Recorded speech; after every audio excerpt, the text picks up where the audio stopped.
This one's dedicated to our number one listener, Jessica. Children today, technology, social media, as exhibited in the film, to an extent.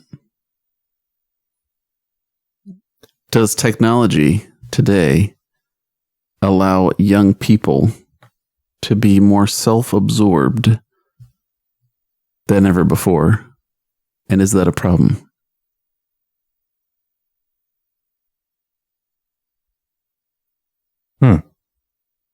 I would say that does it make them more self-centered? Is that the first question? I think I would say that in growing up in adolescence, there's a natural level of self-absorption. Every child is self-conscious at that age. They're experimenting with different identities, trying to figure out who they are. Is technology beneficial, or does technology amplify the self-absorption? Because you can take pictures of your food and share it with your friends. You can post any random thought that you have and have it receive likes or dislikes on social media.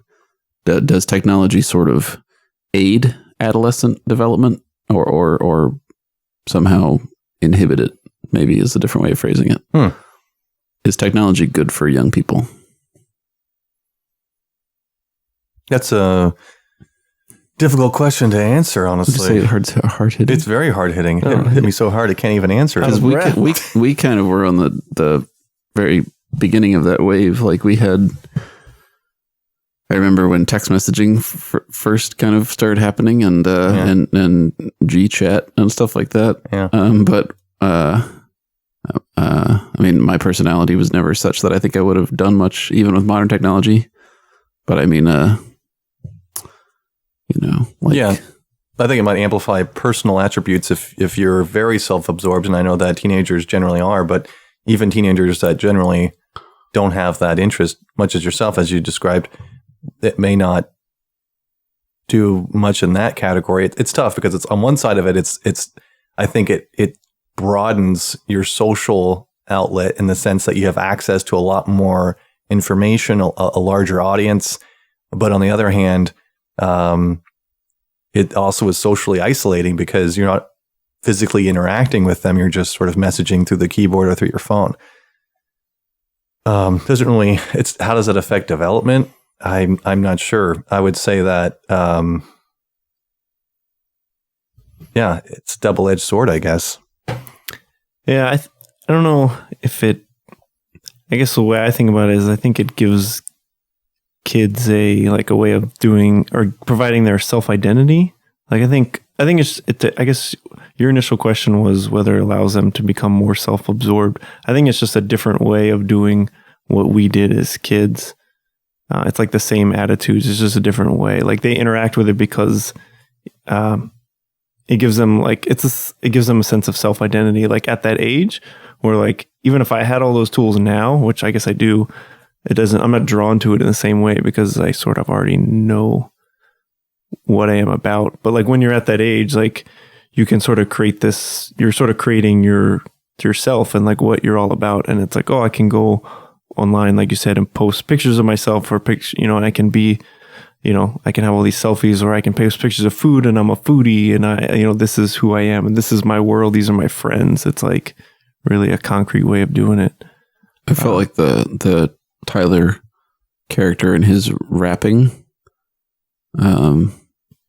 he mentioned that he had a YouTube channel with a certain number of views and he had a nom de plume, to use the precocious language of his sister.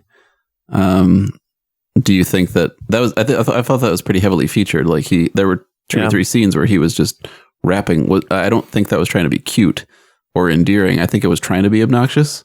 That was my interpretation. Do you think that heavy kind of featuring of this behavior, which is not, he's experimenting with a very different identity than the one you would assume he would have, is the director trying to say something about the generational differences? Like what do you think the rapping was there for? It was definitely uncomfortable. Yeah, like I think intentionally so. Yeah. It made you cringe and like want to turn off the TV. Why did the director put us through those scenes? I think that it probably had a heavier negative effect on certain people. Who are they? Mainly Brian. No, you can't say you enjoyed it. So what was the cinematic purpose of it, if not to irritate you? For me, I didn't really find that scene that irritating, honestly. Like I thought it was a little bit oddly placed. I thought that, but on the other side, it was kind of like it gave a little bit of a lighthearted sort of aspect to the movie.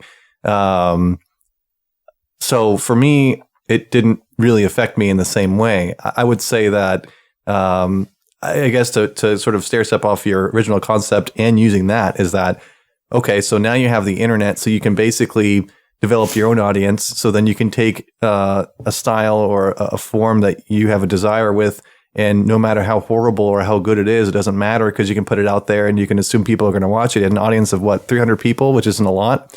And so it's like he may have maybe a false sense of his own skill base because of that. I guess that could be a negative attribute. I think he's getting validation from anonymous internet people. He's not getting validation from his mother or his father or his sister or real people in his life.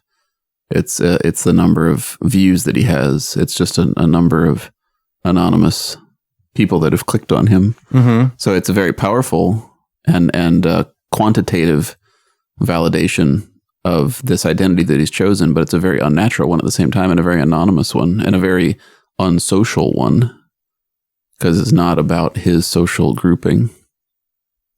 It's not coming from them. So I think in that sense, it could be viewed as very unhealthy. So I would say that as far as an unhealthy sort of aspect of that is that if you have what feels like a endless pool of people on the internet that you can connect with, that can give you validation no matter how well or how poor things might be, you might be less inclined to tolerate the negative aspects of social interaction or developing a strong relationship with someone through the throes of disappointment and complaint, because individuals are in themselves disposable because there's a limitless amount out there. So instead of hanging out or spending time with someone and hearing about their personal problems and dealing with it and helping them move and all that crap, be like, oh, fuck that. As soon as I get to a point with someone that I find intolerable, I'll just delete them from my phone, and then I'll find someone else on Facebook to spend my time with. So it's very, I guess, surface level interaction that you can maintain essentially indefinitely if you wanted to. Yeah. I don't know what that feels like for young people or for old people who really care about the number of views they get on a YouTube channel or the number of likes they get on an Instagram post or something. But it must be incredibly validating to take a pretty picture and have 30 people like it that you don't know. I just wonder what that does to your sense of loneliness or your sense of connectedness.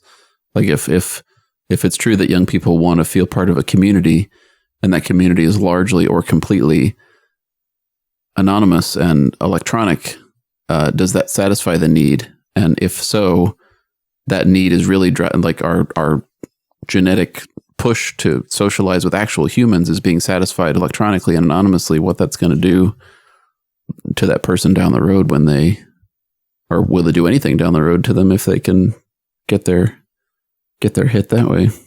Like, are they losing any kind of development of social skills?